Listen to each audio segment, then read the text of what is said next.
జై శ్రీరామ్. మాఘమాసంలో వచ్చే శుద్ధ సప్తమిని రథసప్తమిగా పిలుస్తాం. నేడు ప్రత్యక్ష నారాయణుడు 7 గుర్రాల రథాన్ని అధిరోహించి ఉత్తర దిశగా ప్రయాణిస్తారు.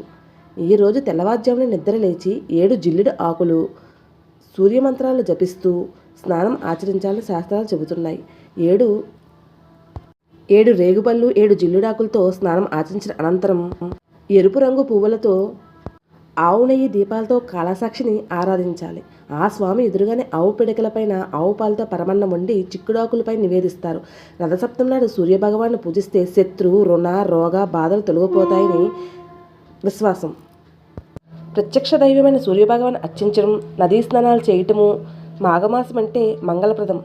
అలాంటి మంగళప్రదమైన ఈ పర్వదినాన్ని చక్కగా సూర్యభగవాన్ ఆరాధించుకొని అందరము ఆయుర ఆరోగ్యాలతో ఉండాలని కోరుకుంటూ అనకాపల్లి జిల్లా సూర్యదేవ ఆలయం.